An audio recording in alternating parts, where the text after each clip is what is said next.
May mga gusto lang ako sabihin sa'yo eh. Ganito kasi yan eh. Marami na akong nakita't nakilala na babae na akala ko sa'kin nakatadhana. Pero mali pala ko nang inakala.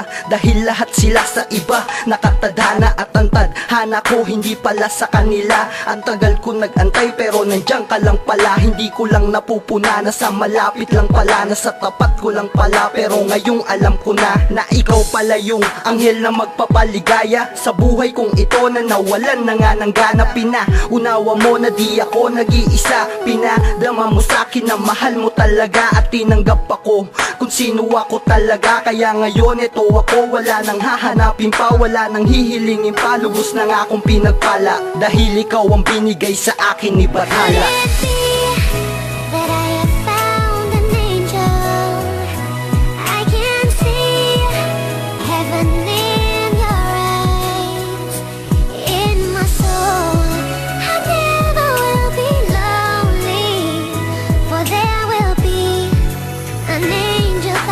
Tama nga sila, nabihag na ang puso ko ng isang katulad mo. Mabait at matalino, medyo may pagkahinhin pag kami nagtatalo. Pero kahit ganun pa man sa'yo ko natutunan ng umibig ng lubusan. At wala nang hangganan para tayo'y magkahiwalay at para maglayo ng tadanang kay bait. Sa awa ng Diyos di nagbago ang tingin ng isang katulad mo sa tulad ko. Kahit ayaw mo ang ugali ko, tinitiis mo lamang para tayo'y di mag-away lamang kung saan. At parang ako'y nalilito pa rin sa ating relasyon. Baka magbago ang ikot ng mundo't ating sitwasyon. Dahil ayokong mawala ang isang katulad mo. Hindi dahil sa ganda mo kundi lang sa pag-ibig mo.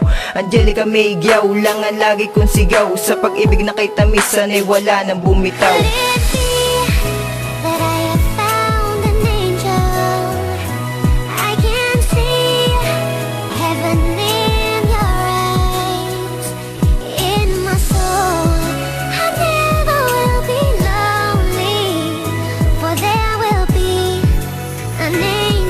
Para sa'kin, higit ka pa sa anumang kayamanan na hindi kayang bayaran, hindi kayang palitan ng kahit ano pa man o kahit na sino pa man. Bukod tangi kumbaga, sa'kin ika'y nag-iisa. Mahal kita, wag nang mag-aalala, wag ka nang mangangamba dahil ikaw lang talaga. Kahit komplikado pa, relasyon nating dalawa ay walang mag-iiba. Dahil ako ay handa, tiisin lahat ng hirap basta kasama lang kita. Kahit marami pang hadlang, kahit marami diyang ibang babae na pwedeng ipalit sa iyo'y hibang lang ang makakagawa nung kahit na ika'y walang pag-asa na magbago. Dahil umpisa pa lang ng aking sakripisyo para sa ating relasyon. Di iisipin ang mga sugat para sa ating pundasyon. Never give up till the end, wala na tayong iwanan. Sumpaan sa kalangitan sa ating pagmamahal.